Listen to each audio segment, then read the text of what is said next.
live? We're live now? Yep. Right now, Are we doing it? Are you recording the whole thing? Yep. This is it? This is it. This is our very first podcast? Yee! This is very exciting. Hey everybody, Tyler Florence here. Welcome to Wolf It Down Weekly. We're super excited to bring this new format to you right on YouTube and Instagram TV.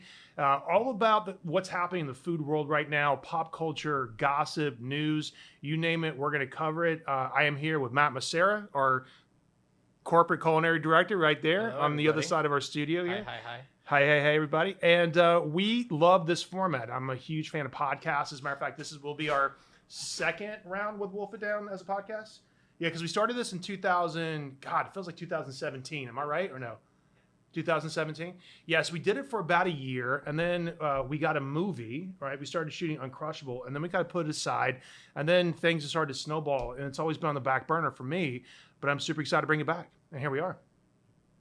Coming at you. We out here. We out here. We out here in a big way. So it is the very first part of February, and spring feels like it's happening right now. You know, in this part of California, I always feel like we get an early blast of spring. People get a little jealous when I start posting pictures of daffodils coming out of the bright green wet grass when most of the country is still buried deep in snow. It didn't help that in the middle of January it was also like 80 degrees here. We had 1 or 2 days. Right? So the rain season here in Northern California is really our winter, right? So occasionally it drops down to a very, very chilly 42 degrees. A freezing, frigid 42 degrees. And that's what it was this morning. Everybody in the house was like, they were complaining. All the kids were like, it's so cold outside. I'm like, you have no idea. We just got back from Alaska. Yep. That was crazy. Yeah. So there's so much going on in the news right now. And this is what this podcast is going to be. It's going to be about foodie pop culture. It's going to be about gossip. It's going to be about news. It's going to be about things going on in the food industry. Things are going on in the kitchen. We're going to be taking live phone calls from, folks across the country that want to fix their tuna noodle casserole.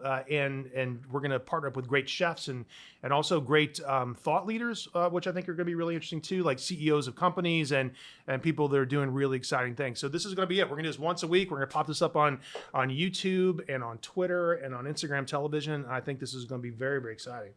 Matt, you happy about this? I'm very happy about this. I love Excellent, podcasts as well. I love listening to them. And I think, it's just fun to chat and let people in the behind the scenes of how we talk.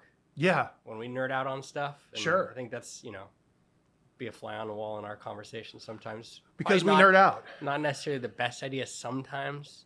But it's the nucleus of a really, really good idea. So Matt and I, when we, and this is a really consistent question that we get all the time, like where do you guys get your inspiration from and how do you come up with so much content? Because we crank out some recipes here. Yeah. I remember a year before last, we did this deal with this tech company and we wrote 17,000 recipes in a year, right? Remember within it, one year there was just insane. 1,700, my bad. It was a lot. It was still a lot. Still a lot. It's still a lot. Yeah. It's still a lot. 17,000, 1,700, same thing. Yeah. That's a lot. No, it's once you get over that threshold of 1,000, it's all the same. We're just cranking out content all the time. So, being contractually obligated to come up with really great recipes, it kind of pushes us to have great conversations and then kind of dive down to ultimately the recipes that end up on our cookbooks and end up on television and end up on our Wolf It Down series too, which is really kind of cool. So we'll dive into all that kind of stuff. We'll dive into the restaurant industry. We'll dive into new stuff like ghost kitchens. I think that's kind of a fun topical concept. And we're also going to do this fun segment every week called Taste Tests. And it's just going to be Matt and I eating food and talking about it, which I think is going to be really great. And this week, I think we're going to do this segment first because it's hot, live, and in front of us. And this is something that you and I have been threatening each other with for quite some time because you and I sit on two very different sides of this this particular topic. Well, just to clarify, I like both. But if I had to put one up against the other, I'm going to lean towards the other one. And what exactly are we talking about here? Burgers. We're talking In-N-Out versus Shake Shack. And I think that is a battle of the ages because everybody talks about it. 'Cause there's two big camps. It's kind of a West Coast versus East Coast thing too. It is. This is Tupac Biggie, right? Yeah. This is the beef of beefs. Speaking of beefs, we got burgers, right? This is it. This is what it comes down to because Matt is clearly hardcore, without a question, in the Shake Shack camp, and I am without a doubt on the West Coast side of all this stuff, and I am In-N-Out all day long because I think they have a better burger. So Amanda Gold, our producer, stopped off, and what we did last night is we texted Amanda privately our super duper burger, right? Our order, and sometimes the stuff is off menu. Mine's definitely off menu. Is yours on menu or off menu? It's on menu with some off menu additions. With some modifications. It's customized. It's customized. Mine's for sure customized, right? And so what we're gonna do, Amanda, if you want to jump into this, right? We got plates, we got knives, right? Feel free to walk around, Amanda. So what I want you to do is take both burgers, cut them in half, and give one plate to Matt, one plate to me. So this is the ultimate Shake Shack burger versus the ultimate In-N-Out burger with fries, right? With fries. So Matt, while we're doing this, why don't you go ahead and tell everybody how you ordered your Shake Shack burger? So I almost went a couple different directions, but if we're comparing burgers to burgers, I had to get a burger.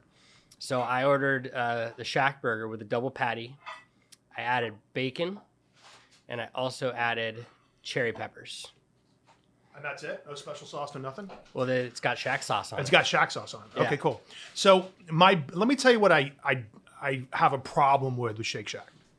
It's really inconsistent, right? Where if you go to Starbucks, it's not the greatest cup of coffee in the world, right? But it's a very good cup of coffee, and it's consistent from, New York to LA. You're going to walk in and you know exactly what you're going to get. And it's really, really super duper consistent. Just like McDonald's. Not a great burger, but a really consistent burger nonetheless. And my beef with Shake Shack is that the holy grail of Shake Shack, where it started at Madison Square Park in New York City, right on 23rd Street, was a legendary burger. And so Danny Myers of Gramercy Tavern fame and Union Square Cafe, one of my absolute idols in the restaurant industry, started a burger concept. And I don't even know when it started. I should have done a little more research on Shake Shack, but they just did this pop-up. They started with hot dogs. It was like a hot dog cart, right? Well, and that's still why they have hot dogs on the menu. They opened up, I think they got the contract to do the food service in the park across the street from what is now 11 Madison Park, which is one of the greatest restaurants in the world, right? And Danny Myers used to own that one as well. So he did this burger concept, and it just took off like crazy, and everybody in New York City was just over the moon over this particular burger. And the crazy thing is that people would stand in line for an hour and a half to get a burger. It was the world's greatest burger, and everybody was knocking him off. And like his thing was all about the brisket grind. So it's 100% brisket. Mm-hmm. So that's what I like about that particular burger because their product, they use good product, right? They use good beef, they use good chicken, they source it all really, really well. But I do agree, like fries at one location could be totally different from fries at the another location. I do agree with you there, but there's some inconsistencies. This is why I think I'm going to win this. Because where'd you get this burger from? Marin Country Mart. Marin Country Mart. We got Shake Shack because my son Hayden loves Shake Shack, and the fries came, and honestly, it tasted to me, and it breaks my heart saying this, it tasted like they had not changed the oil in quite some time. Right? So that's my thing about Shake Shack. So if you go to the nucleus, it's an amazing concept and one of the best burgers in America, right? And like I said, they use 100% brisket, and I could be wrong on that. It could be brisket and chucks. If anybody's got any more insight on their specific grind, put it down in the comments below because I'd love to know what you guys think about it.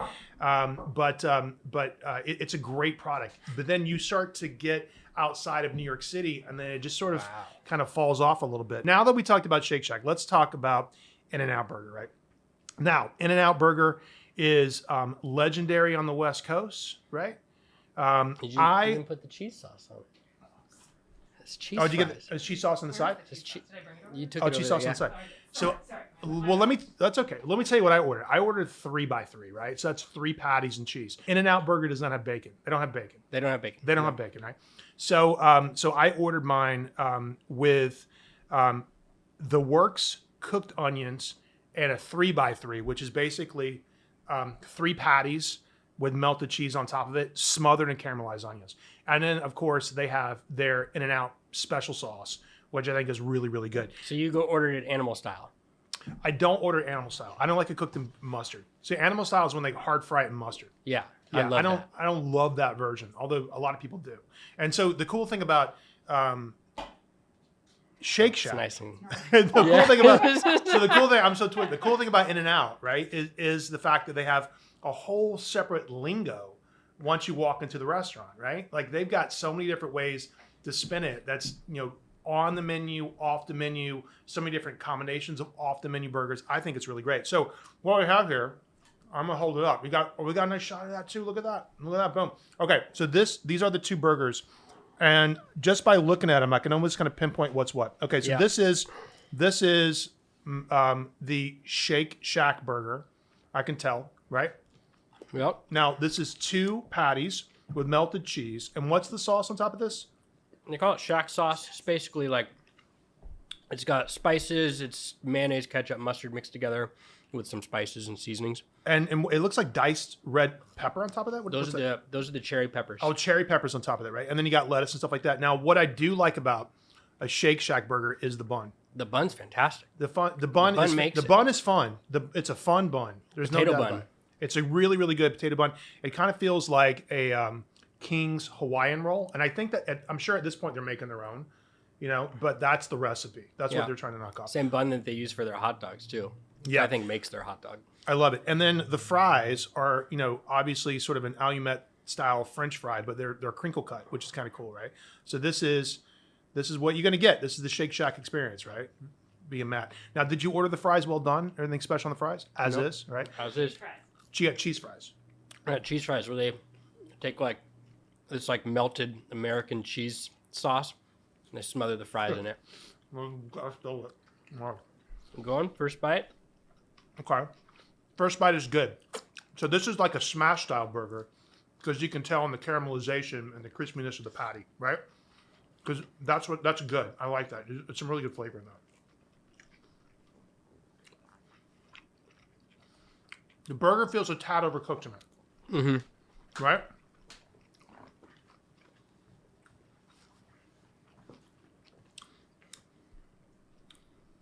The peppers are nice. Nice zing. Yeah. When I order my In-N-Out burger, I always add peppers. Mm-hmm. Okay. Mm-hmm. I think that was really good. It feels to me, honestly, and I'm not just saying that because I ordered the other one. Because if this was good, I'd give it to you. Because I am a fan, by the way. Those will dry. See? What do you think? Those will dry? I liked it. No, I like it. I think I love it. I think the patty's got good, kind of a crust to it. It's got a bite. You could tell that they put a spatula on there and smash it down. Yeah. Right? So it's really got some hard contact time with the got, grill. You got this skirt, almost like this crispy skirt on the outside of the patty from that. All right, let's go in. It was like a good crispy skirt. Okay, so let's talk about French fries when it comes to In-N-Out. They press, cut, and fry fresh whole potatoes right in front of you. So that's kind of cool, right? So when you order French fries, they'll take whole potatoes, skins on everything, put it in one of those die cutters, crush it, right? And then start throwing it straight in the fryer.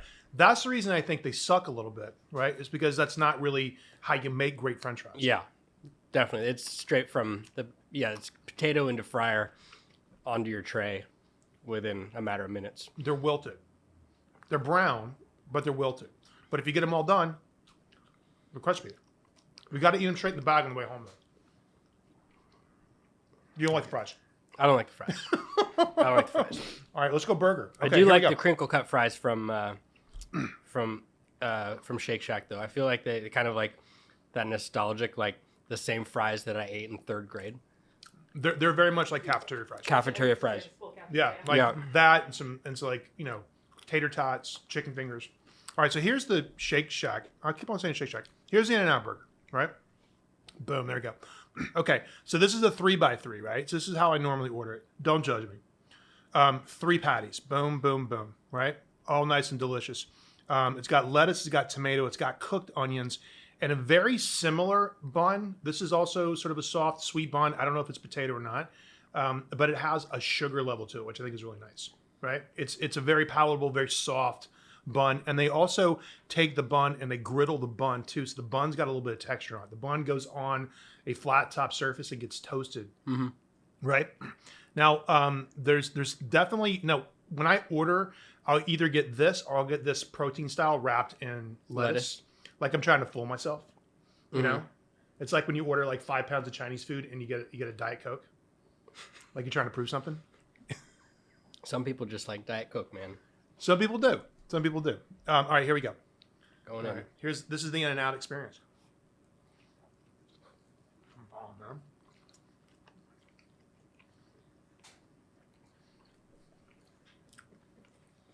A lot of meat. What do you think, bro? That's special or what? It's a good burger. So I feel like this has got more fat content in it, right? I feel like this is Well, like... you have a whole extra patty in it. Well, you could have... Do they have a 3x3? They do. At Shake Shack? Mm-hmm. You can get a 3x3, 4x4. See, I always feel like you guys need to be eating the exact same. No. Well, here's the thing about it. Like Matt and I always say, like you've got your special burger that you order when you go, and so do I. Yeah. And bring it in. And let's throw it on the table and see what we got. Are you upset? No, I'm not upset. I'm eating burgers right now. I know, Two right? very good burgers. Two very very good burgers. Very, very good burgers. It's hard to be upset right now. But you gotta give it to In-N-Out. You know what I mean? If you For putting up a great challenge. Yeah, I do. that is a great burger. I mean, it's moist. It's delicious. It doesn't feel dry. It's not chewy. It's not like I mean, it's like very, very craveable. It's creamy. Did you get a black and white? A malted black and white? I didn't get a drink. I didn't get a drink. Oh, What's that's that? Too bad. This is a malted black and Well, white. it's a Shake Shack, so you should get a shake with a shack. Yeah. A shake comes with a burger. Shake Shack. Makes sense. That's a full delicious. thing. Malted. That's another secret thing. You can ask Right. for something to be malted. All right. So are we still on two separate sides of this argument, or what? I think what we need to do, because these are customized burgers, and it's hard to judge your favorite burger versus like my favorite burger when I go to Shake Shack. So I think what needs to be done is we need to get a blind test of like just a single patty, like a regular In-N-Out burger, like a number one. So the challenge continues. I think the challenge should continue, Okay. Round two. and it's like the same burgers. All right. But who won round one? Nobody. It's Come on. There's people like in the comments going out. Come on. They're either hardcore on the Shake Shack side or they're hardcore on the In-N-Out side. I'm not hardcore on either because I live in California and there are way more In-N-Outs when I'm driving around than there are Shake Shacks. So don't get me wrong. I do stop at In-N-Out all the time. Yeah. Well, here's the deal. But also what turned me on to Shake Shack is the first time I ever had it Uh-huh. was at the exact location you're talking about in New York City. Yeah. Listen, if you go to New York City, I'm going to talk my mouthful here. If you go to New York City, the Shake Shack in Madison Square Park on 23rd Street, 23rd and Lex, right? It's a religious experience. It's great. It's one of the greatest burgers Yeah. in the world, and you should go and stand in line. I do not appreciate these fries. Which fries on what? On the In-N-Out? The In-N-Out fries. You know, if you get them well done, it's as good as they're going to get, right? And when they're hot in the car, because I'll snarf down a whole little paper boat full before I get home, by the handful. Just I'm taking a hard right, hard left, pull into the driveway slowly. I dump out the crumbs. But that's it. Okay, so I think the Shake Shack fries beat the In-N-Out fries. Yes. But I think for this particular test, and this was the off the menu, Customized burger customized test. especial test, right? I'm going to give it to In-N-Out Burger. I'm totally not biased. I'm going to give it to In-N-Out Burger. I'm going to give it, well, here's the deal. If you listen, because if you brought it, because I'd call it like I saw it, right? I mean, if Yeah. it was a ball, I'd call a ball. If it were a ball, I'd call a strike if it were a strike, If it were better, I'm like, hey, you're absolutely right. No doubt about it. Would it make you feel better if I said that the In-N-Out burger was better? Is that just what you No. really It want would me- not. Listen, this is something you and I have been talking about doing forever, and I just think it's really interesting. I think it's great. So I think people should decide. You tell us down in the comments below what you think is your favorite burger, and it doesn't even have to be either Shake Shack or In-N-Out. It could be Five Guys, Whataburger. There's a bunch of like really good burger Smash places. Burgers, yeah. Smash Burger is really good. Let us know. I think people are burger fanatics, right? It's a religion. Get down with it. Tell us what you think, right? And if you like one or the other, what we'll do, how about this? We'll add up the comments and we'll let the people decide. How about that? Boom, So in the comments down below, you tell us if you like In-N-Out or if you like Shake Shack. We'll count them. And next week's Wolf It Down Weekly, we'll tell you what the people think. How about that? That's good, huh? Sounds good. I love it, man. So what else is going on in the industry right now, man? There's like so many things. Obviously, with COVID, it's been, beyond a difficult year in the restaurant industry. Yep. I mean, just even to call it difficult doesn't even begin to scratch the surface on how hard it's been. And Wayfair Tavern included. And Wayfair Tavern is, one of 5,000 restaurants in San Francisco that have been suffering. And then obviously in every city across America, there's just such a horrible ripple effect that starts with COVID lockdown, discretionary money, restaurants, line cooks, businesses, and then on down to purveyors, farmers, The whole fishermen. food system, the whole cycle. The whole ecosystem Yeah. starts to suffer, and it's been Delivery suffering for a drivers year to now. Farmers, even like ranchers having too much cattle and they can't move it, and Yeah, then them having that messes up their supply chain for food and feed and too much cattle, and you can't move it, and you can't afford to process it, yep. and you can't hire people to pay for it. And Right. there's no people to work in the processing plants. Right, because of COVID. COVID. It's been awful, right? So recently in the last 2 weeks, right? Governor Newsom here in the state of California has opened up the stay-at-home order. So now we can Resume go back, resume outdoor dining, right? So it was in the this middle of winter. color-coded system, right? But it's California, so how bad could it might rain one day, but it's still like today's beautiful. Yeah. Today's nice, right? If we can, and I think we're actually, and I know for a fact we're opening up this week at Wayfair Tavern in the alleyway, which is nice to see.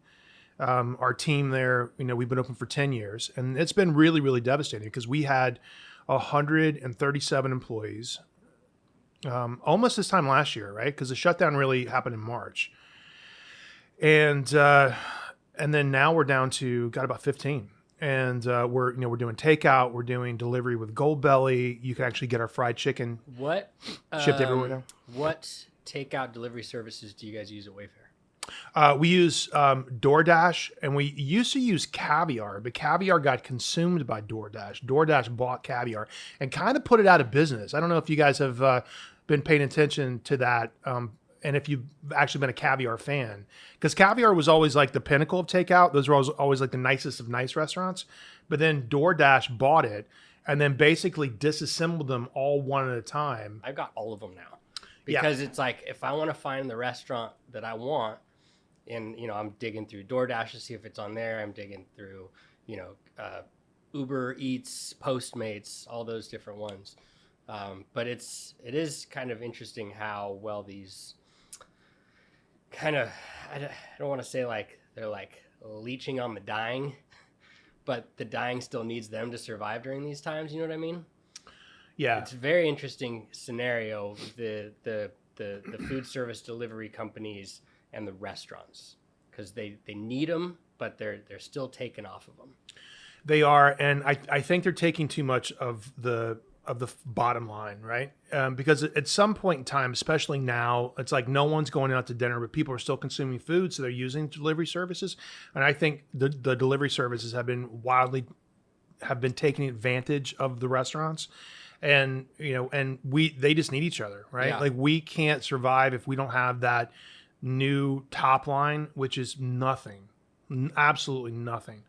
And the delivery services can't operate without us either. So I think at some point in time, we're going to have to recalibrate that, right? Oh, totally. And it's interesting too, because I'll get promo codes and it'll be like shop local, and you save on your delivery fees and stuff, but it's like the consumer then is saving money, but the restaurant still pays the exact same fees whether the shopper is local or not. So that there's this huge consolidation happening right now in that delivery space as well, right? And Uber Eats just bought this pizza concept, which is kind of wild, right? Yeah. Which is kind of tipping into the whole ghost kitchen phenomenon, which I think is a very interesting space. If you're going to open up a restaurant today, it doesn't have to be about the dining experience as much as it has to be about the quality of the food. Yeah. And now the unboxing in your kitchen is the new dining room, right? So if you've got a really fantastic box opening experience and the food is really, really great, and that's the new order thing, I think you're just kind of opening up the process a little bit more, right? So I think in all this stuff, honestly, there's been so much innovation that has happened and potentially going to completely transform the restaurant industry that I think now if you wanted to get into the restaurant industry before and you didn't really have a ton of cash, you got into a food truck, right? Then that's how you got started, right? So you opened up instead of 4 walls, you got 4 wheels, and you're... Well, it's the new pop-up. It's the new pop-up, right? For sure. And you can pop it up for a while, see how it works. If it doesn't work, it's basically a digital skin, right? And so if you've got, a team of you and 3 other people and you're, I know a guy in LA who's running 3 ghost kitchens out of 1 space. I was going to say there's a lot of businesses. I was talking with Nick earlier about ghost kitchens, and I think there's a lot of businesses, say like a pizza shop, that now that they've closed their dining room, they want to turn into a deli too. And they can kind of like run 2 businesses out of 1 space, and it's the same people working it, but they're doubling their kind of infrastructure for like being able to sell through DoorDash and Uber Eats and things like that. But their offerings so much more than just that like pizza model. Right. And in a year where DoorDash goes public, right, and rakes in billions and billions of dollars, Amanda, will you look up how much DoorDash is worth right now? It's insane. And they're taking 20% off every ticket from every restaurant that signed up for that. Because now, unfortunately, without diners coming into restaurants, you need them. I mean, honestly, forever at Wayfair Tavern, we didn't really do takeout because the food just didn't travel very well. Totally. And it was a tiny amount. It was, honestly, it was like more like friends and families. We did more pickup than anything else. Like people would call ahead and ask to get food to go. Yeah. And we did that all day long, but we didn't really partner with any delivery services just because it just wasn't a big deal. Well, and then also from a restaurant standpoint too, like once you pass off that bag of food to a delivery driver, how do you know it's going to look the way you put it in there when that driver takes it to the next location, right? Like you're kind of hoping and praying, right? That the food, he's not stopping and picking up rides and things like that along the way, and the food's going to get there hot and look the way you plated it in that box. That's the reason we didn't do any delivery service at Mother, because we didn't want to, pass the buck off to somebody else. We wanted it to be from us. And Mother was a great restaurant up in Sacramento that Matt, when he stepped away from Wayfair Tavern, went to go open up in Sacramento and got 4 stars in the Sac B. Was a very fantastic avant-garde vegetarian restaurant. And yeah, I mean, it was just one of those things. I mean, so now this kind of new phenomenon. So it's like the restaurant industry is under attack from so many different points of interest. And it's either the open table reservation system, which, takes $1 a reservation, right? Or it's DoorDash, which takes 20% of your takeout. Or it's ambulance chasing lawyers, right? That are constantly suing restaurants because it's just so easy to get away with, because restaurants will just settle for small to medium amounts of money, $50,000, $125,000 all day long, right? So it turns into a numbers game. And I just feel like the restaurant industry is so under attack right now. It's crazy. But, they're pretty indomitable. Yeah. It's a strong community. They'll survive through anything. But, there's the most recent, I looked it up this morning, that as of December, it's now February, so probably even more now, but 110,000 restaurants have closed in the last year from COVID. In the Bay Area or in California? Nationwide, 110,000 restaurants. Can you believe that? That is insane, that number. And like Tracy Desjardins just shut her final 2 restaurants. So she had Tracy Desjardins, who's a very famous, influential chef in the Bay Area. She had Jardiniere, which she closed last April. And she was a chef at Rubicon, which was the restaurant before Wayfair Tavern. in the space that Wayfair Tavern is now in. Yeah, exactly. Yeah. So she closed Jardiniere back in April, which is very sad. And then she had 2 other restaurants in the Presidio area that she just closed, 2 days ago? Yeah, super sad. But they're just sad when you see some of these restaurants. You're like, oh, that place will be fine, but you never know what's going on behind the doors. So it's so sad when you start seeing them drop like that. It is a struggle. I'm not gonna lie. Like Wayfair Tavern, we're gonna survive just because we have such a big investment group and luckily we haven't had to do a capital call. We haven't had to ask them for any more money, but it's there, right? If we need it. But so far, what we did, our strategy was to find a new break-even point, right? So instead of, spending at what point we were, and that goes everywhere to utilities and our rent structure, we renegotiated all of our fixed expenses, right? Everything out the door, every dollar out the door had a new agreement, right? And then trying to find new business models that we could jump into that was bringing food from the restaurant to the people versus the people coming to the restaurant, right? So we just flipped the relationship. So all your China glass and silver money now is paper products and to-go containers and things like that. And delivery vans, right? Yep. Yeah, so we leased a food truck for the first couple of months because I know a little something about food trucks. And I had a food truck delivered to the restaurant, skinned, ready to rock and roll in 5 days. And then we did that for about 5 months, and we just got a really short lease on it because we didn't really know how it was going to work out. But then we bought 2 delivery vans. Now, this is kind of cool, too. So our new strategy is to partner up with neighborhoods all around the Bay Area, right? So these are just fans of the restaurant. And we've been in contact with a lot of people because we have a big, massive email data bank. I'm like, who wants to host us? And a lot of people are saying, like, we'd love to have you in our neighborhood.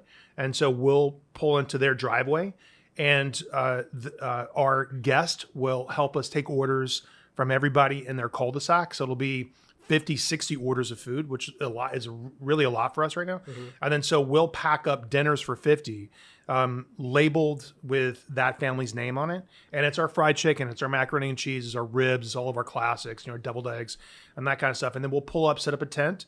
And then there's a 6-foot parameter. Like we'll drop it off a table, step back 6 feet, they'll come up, grab it. And then everybody gets a 15-minute window. And that's been really successful for us so far. And no one's been able to replicate that only because we have such a big fan base. And knock on wood, we try every day, but we got a great product. Right? Yeah. And I love that. I think that those kind of stories like that are like the silver linings out of all this, like how kind of resilient hospitality is, and how it's in our blood, and we'll go out of our way to feed people and make people feel warm and welcome no matter what. Mm-hmm. And I think some of the other really good things to come out of this, I look to go cocktails. Yeah.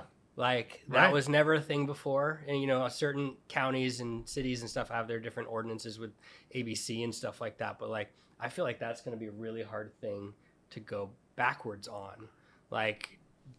Turning restaurants into bottle shops, mm-hmm. in a way, where you can go get your food and a bottle of liquor, whatever, a cocktail. I've even heard there's a restaurant in New York that was doing, you could get ordered delivery from the restaurant, pictures of Negronis and stuff like that. It's so great when people are stuck at home and they still want to have an experience and, and some libations and not have to go out and buy 6 different things to make a cocktail at home themselves, so they can still order it from the restaurant with food. Yeah, and that's a huge opportunity, right? And I've been, talking to a lot of my chef colleagues, and the conversation has been vice versa. It's really just sort of, hey, what are you doing? How are you staying afloat? Do you have any good ideas? And one thing that's really kind of popping up is the idea of a restaurant acting as a micro grocery store, right? So we have the connections, Yeah. right? We have great pipelines with poultry and meat and vegetables and product and olive oil and vanilla and all kinds of really kind of wonderful stuff that we can flip and turn into something that is just north of a grocery store, right? So you're buying provisions, but just south of a restaurant because it's already been pre-marinated, or it's already cryovac and brined, or it's cookie dough ready to rock and roll, but happens to be from a really fancy restaurant. Yeah. And a lot of people are really getting down with that, including cocktails. And again, I think that's something that will survive all of this. Like we're really thinking about renting another space and just turning it into Wayfair Tavern provisions, where we're doing micro grocery concepts, where we're doing like food's kind of like half prepared already, almost like meal kit-ish. yeah, right? it's Blue Apron 2.0, to be really honest with you, right? And You I can think that's come super and interesting. Hand select what you want, and I think that's great. A dear friend of mine, and you know him as well, Scott Vivian, the chef in Toronto. He's got a restaurant called Beast, and he started doing that. He rebranded. He called it Beast Bodega, and they were doing like some prepared foods. You can buy like quarts of like stock and things like that. But he was also selling everything down to like, I think like toilet paper and stuff. 'Cause, right. like, he could get his hands on it. You can get your hands on it. Yeah, absolutely. And so restaurants can pivot and find a new customer and find new dollars and find new business models if they're willing to do it, right? And a lot of restaurants didn't really have the fortitude or the vision to be able to pivot in situations like this, and I feel bad for everybody. Who knows if the next COVID relief package coming out of Washington is going to have, the big restaurant package that everybody's kind of waiting for. I doubt it. I don't, because it hasn't been there already, and I don't think a white horse is Not coming. even talking about it. They're not even talking about it. I just don't think it's really going to happen. So a lot of people that were really, trying to rally the chefs to call your senator and stuff like that. It's noble, but I don't think it's going to work. Yeah. Because it just, people think that restaurants are too small to fail. And sometimes I think Washington thinks that too. You're just too small, and if you're going to fail, you're going to fail. Right. And it's sad because the PPP money, has never been really enough, and plus the restrictions around that are really hard. Super hard. Because the owners can't take it, and it's not like I would take it, but I got to pay rent, right? I mean, I got to pay utilities on this particular building, not just pay salaries. You have to have 75% of your staff on board working to feed 25% of your occupants. Exactly. How does that make sense? Exactly, and that'll be a whole new thing too once we kind of start climbing back through the color system that the state has set up, and it really, listen, last September, it was working, right? Like there were different pockets of the state, less populated parts of the state that had less of a COVID outbreak, and they could open up back to some sort of sense of normalcy, right? Serving restaurants at 25% occupancy or 50% occupancy. And then the second, the last surge that happened over the holidays, the entire state had to go into lockdown, which ultimately has saved lives, or at least hopefully slowed down some of the damage that COVID's been doing.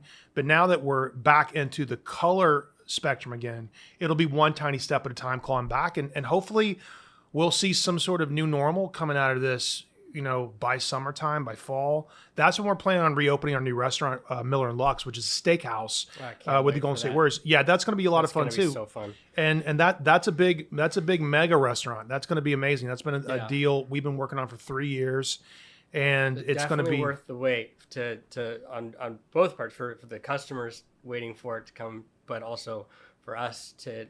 You don't want to open it during a shutdown, You don't want to open it to full bore so people can come in and enjoy themselves and get waited on. Yeah, it would be a waste of money if we had to try to flex with nobody there if you couldn't come in, right? So we're gonna wait until probably not this basketball season, which is the 2021 season. It'll be the 21-22 season.